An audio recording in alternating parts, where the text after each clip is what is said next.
The information shared on the Fulfilled Practitioner podcast is for educational and informational purposes only. While we explore topics in natural health, practitioner fulfillment and mindset, business growth, and practice strategies, nothing discussed on this podcast should be interpreted as medical advice or a substitute for a professional diagnosis, treatment of any kind, or individualized guidance. Always consult with a qualified healthcare professional before making any changes to your health, diet, or lifestyle, and consult with a qualified business professional before making any changes to your clinical practice or business. The views and opinions expressed by the host and any guests are their own and do not reflect the views of any affiliated organizations. The Fulfilled Practitioner podcast is not responsible for any actions taken based on the content presented. By listening to this podcast, you acknowledge that you are fully responsible for your own decisions, actions, and outcomes.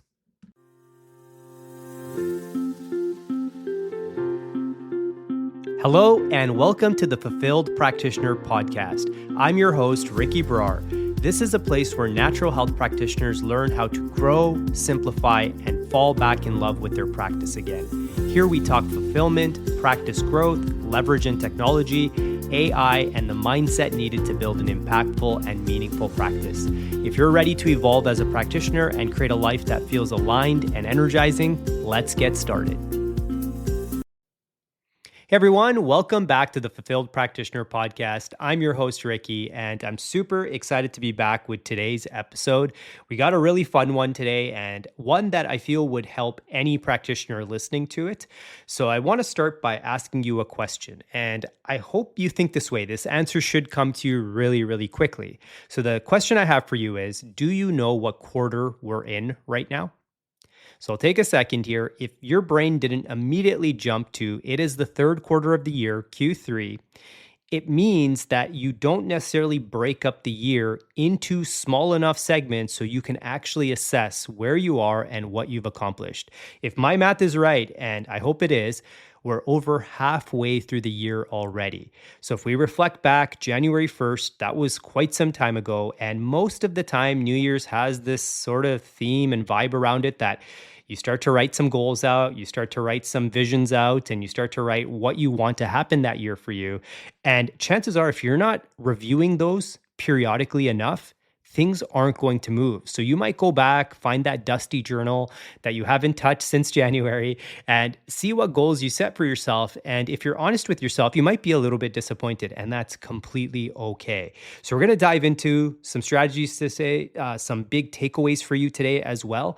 And just to go over a summary of what we're going to talk about today, we're going to talk about why quarter three should genuinely alarm you a little bit. And we're going to talk about a really cool statistic about time and perception that literally has changed the way that I see things and what I focus on in my day-to-day. And I also want to be honest with you guys. I know I've been MIA for a few weeks here, and I'm not going to pretend it didn't happen. I'll get into exactly why in a minute. I've been practicing what I preach, and we'll definitely dive into that. So this podcast episode is really going to nudge you into taking action on some of the things that might just be sitting around, piling up, collecting dust at the end of the day. So jumping right into it, I'd love to start with a cool little tidbit on time and the way that we perceive time. So here's the thing. Most of us, we walk around and we think time is fixed. It's a steady thing. It's the same 24 hours day to day. A year is a year, quarter is a quarter, 12 weeks is 12 weeks. And whether you're 8 years old or 58 years old, doesn't matter, right? But that's actually not how we experience it. And there's actually a real well-documented idea in psychology behind why. So it's sometimes called the proportional theory of time perception. So I know that's a mouthful. Some people trace it back to French philosopher named Paul Janet in the 1800s, but the idea is really simple, so you don't have to go and dive into the research. When you're 5 years old, 1 year is approximately 20% of your entire life, depending on how close to 5 you are, right? That feels like forever. It feels massive. But when you're 50, that same year is only around 2% of your life. So your brain measures time relative to how much time you've already lived. And so it's not in some fixed objective way. And that's the big problem. That's why summer as a kid felt like it lasted 6 months. And now an entire year can go by and you'll swear that it just started yesterday, right? I heard a very specific number thrown around that by the time you're 25, you've already lived roughly two-thirds of how your life is going to feel, time perception wise, even though you've barely lived a third of it based on life expectancy in actual years. So I want to be straight with you. That exact number isn't something official. I've just heard it thrown around, but it makes a lot of sense, right? It comes from different mathematical models people have built off of this proportional theory we talked about. And depending on which model you use, the number may shift a bit, but the point remains the same. So some put this as the perceived halfway point of your whole life. And that halfway point might be in your late teens or early 20s. And underneath it all, the general idea is real. So it's not that it's something concrete. Time perception genuinely does compare on something close to a logarithmic curve as you age. So whatever the precise percentage is, the takeaway is it's all the same, right? A huge chunk of how long your life is going to feel, it's already happened. And it only speeds up from here. So it sounds like something you can't afford to just be kind of casual about, right? I didn't think so. I actually sometimes still feel like I'm living in 2019, late 2019, before the pandemic. I feel like the pandemic really sped things up. And these last 6 or so years, they've kind of been a drop in the bucket. I can't believe at how fast they've gone. And my son today, he's 6.5 years old. So he'll be 7 later this year. And I'm just shocked. I still get memories of him and pictures pop up. And I remember him as a baby just yesterday. It's just crazy. So I'll get off my soapbox there. I know all of us kind of feel the same. Let's dive into where I've been. And I promise this ties into what we're going to be talking about today. So I've actually been following my advice. And even though it's cost me some visibility, I think it was for a greater good. And even though it meant less content, less noise, I've been in a season of really practicing what I preach. And if you've been following the podcast for a bit, I recorded a few episodes on this, but the big one was taking more shots, is that we all should be in a season right now, especially with Q3 rolling around here, of doubling down on your winners and cutting your losers. So if you've been listening for a while, I've been talking about this concept for a while. And the idea is that most of us, we're usually running too many things. We're all spread out way too thin, right? We probably have way too many offers. We have way too many distractions. We have too many half-built ideas, things that are just in our brain. And sometimes we call it diversification when it's really just diluting our attention. And at the end of the day, we often find ourselves productively procrastinating and not actually connecting with people, not actually launching something that could actually help people, right? So what I did over the past month is I've actually been looking at what's working. I've had an interesting, I'd say, 1.5 to 2 years where, as you guys know, I work with practitioners. I launched this podcast. I wrote a book. I've been putting myself out there more. I've done some in-person talks as well. And I have a lot of things kind of up in the air right now. And it's one of those things where I started to feel like, okay, what's actually working here? Am I spreading myself too thin? And at the end of the day, the people that I work with, they mean the most to me. And I want to make sure I serve at my highest capacity.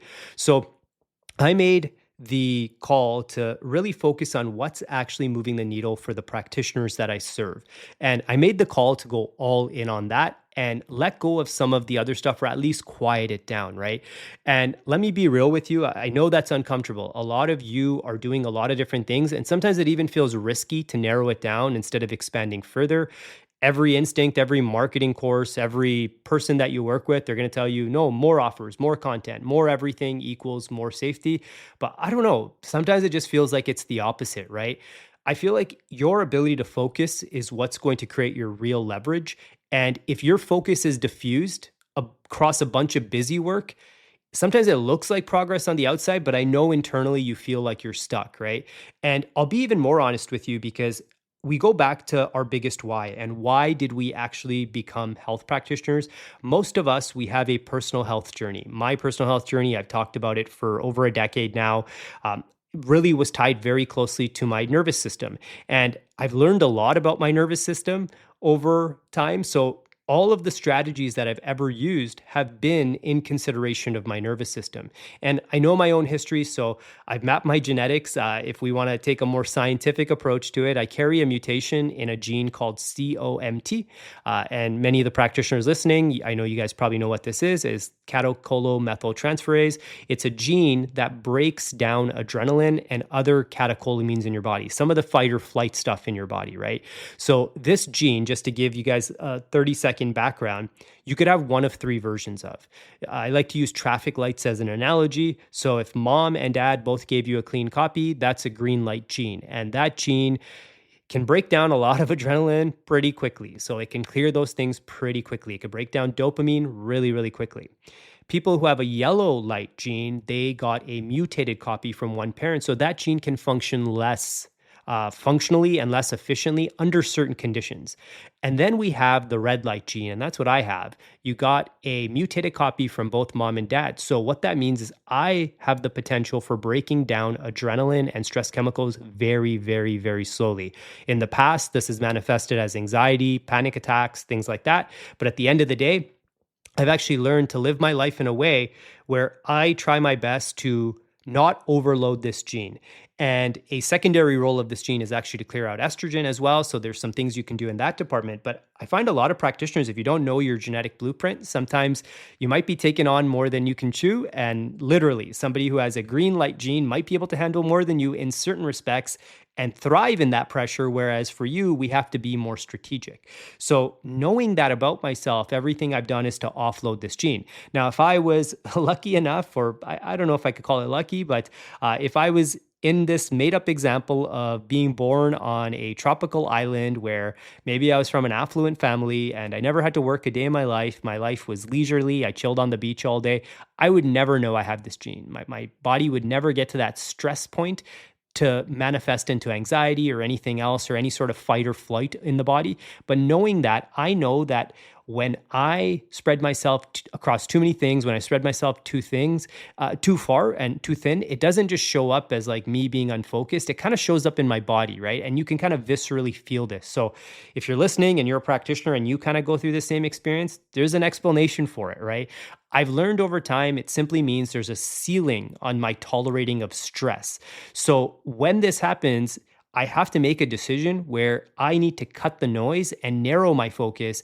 And that's actually how I protect my nervous system, right? So this season that I feel I've been in for some time now, it's been a season of sharpening. I would say it's really allowing me to see what I need to focus on, what is my mission in this world, and how do I serve more people with my greatest gifts? How do I help them make a big impact in this world? Because at the end of the day, as cliche as it sounds, that's the mission. That's the reason we do what we do. It's to help humanity, but we need to understand who we are. So this is actually why I find so many practitioners burn out. They don't know that there's a ceiling on their stress and they just keep pushing up against that ceiling every single day.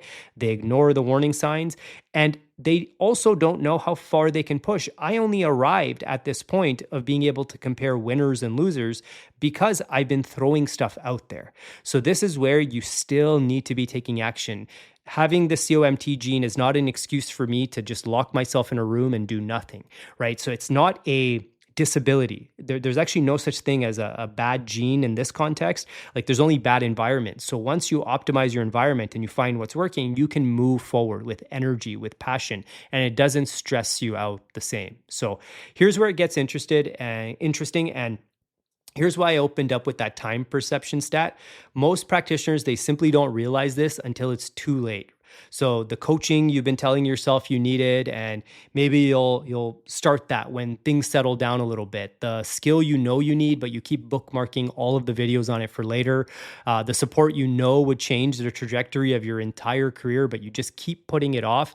Like these are things that are just sitting around and you're going to get to them one day, right? I'll put that in quotations, but that stuff is not just sitting there waiting patiently for you. Time doesn't pause while you get around to it. So I talk about this in my book. Fulfillment isn't just impact and income. It's impact, income, and lifestyle. And every quarter you spend stuck spinning or meaning to get to something or meaning to get that help you need, you don't actually get that back. So it's just not calendar time. Like that would be one thing. In perceived time, it's the kind of time that based on everything we just talked about is only going to feel like it's moving faster and faster, not slower. So this is why you might have made a decision to launch a program 5 years ago, but it still hasn't been launched yet. And this is the part that most practitioners skip. They think there's going to be a better moment. They think there's going to be a less busy season. They think there's going to be a point where they feel ready enough to actually get some coaching, to learn that skill, to build the system, to do the launch. And honestly, that moment is a myth. It just never happens. I've learned that the hard way. The practitioners who actually grow, they're the ones who accept this, and they accept that they'll never feel ready, but they move forward. They take a meaningful small step anyway. I was listening to a podcast not long ago, and they actually use this term where they say you have to take a first meaningful mediocre step. So that first step doesn't have to be perfection, but it has to be in the direction of where you see yourself, right? And here's the other side of that same coin, and the part that I like think about constantly. If you have an idea, you have to be the one who executes it or someone else will. So I've heard this famous quote that I paraphrase that from Rick Rubin, and when an idea pops in your head, so if this idea is to create that program to help people with IBS, you need to do it because that idea found you for a reason. And if you don't do it, someone else is probably going to do it because it's not up to you. It's that idea, and that idea's time to come to fruition has come. So this is a very powerful passage from Rick Rubin, and I feel it holds so much strength, right? So whatever program, whatever content angle, whatever offer you've been sitting on because you're still thinking about it or you're kind of seeing how things play out, guess what? Somebody else is going to have that idea. And it's not to say they're competition, but so many times practitioners, entrepreneurs, they have this story of, oh, I thought of this idea well before this company did, but they came out with it. I thought of Google before Google. I thought of Facebook before Facebook, right?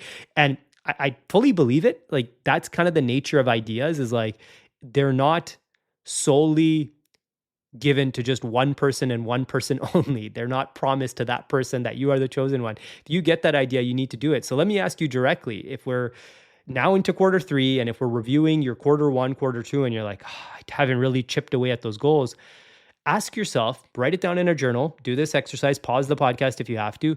What have you been sitting on, right? Is it a program you know that your clients need? Is it maybe a group program you've talked about for years? Is it a program or a training program that you've been telling yourself you need, but you'll reach out next year, next quarter? Because you want to notice something. So you've probably told yourself that before, last quarter, maybe the one before that. So let's just be honest right now and let's kind of make a collective decision together. And that's that quarter three doesn't care how ready you feel. It's already here. And with this time perception that's just continuously passing at a faster time, these quarters are only moving quicker and quicker and quicker. So here's what I want you to actually do with this episode and not to just nod along to. I hope you've been nodding along to it. So take 15 minutes this week. Maybe it's right now. Like it's the day that I'm recording this podcast is a Friday, but you can do it on any day. Take 15 minutes today. Whenever you can, do it. Pull up whatever goals you set back in January. If you did them, if you didn't, that's okay. Be honest with yourself and ask yourself one question. Are you meaningfully further along than you were 3 months ago? Or does it feel like you're standing in the same spot? Or the worst one, but you have to be honest with yourself, are you actually way back? Are you way behind this goal? Did you actually go in the other direction, right? So if you're further along, good. Keep going. Ask yourself what one thing you could do to double down on right now to accelerate that. What have been the winners in the past 3 months for you? What have been the not so good things? I don't necessarily want to call them losers, but we'll just do that for the sports analogy here. So if you're standing in the same spot, that's not a reason to spiral either. It's information. It's feedback for you. It's telling you that whatever you were doing on your own, it's not enough. And it's time to stop trying to figure it out solo. Like put it out there, get the help that you need, build the system that you need. Whatever that next step is for you, you do it this quarter and not eventually, because eventually doesn't perceive time the way you think it does. Eventually is a lot closer than it feels, right? So we want to make sure we stop playing this game with ourselves. And sometimes we unfortunately do it through our whole career. So here's the one thing I want to leave you with today. Time is not going to slow down. You already heard that here.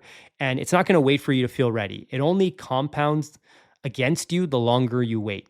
So compounding, it's called one of the wonders of the world. And guess what? That applies to the negative stuff as well. So it only compounds against you the longer you wait. So whatever you've been sitting on, whatever idea, whatever skill, whatever support you know you need, this is your sign to stop putting it off.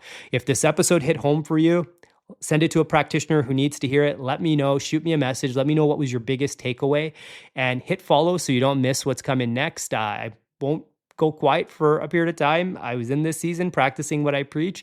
So I hope you stay fulfilled, stay inspired, and keep doing work that lights you up, because the world needs your light.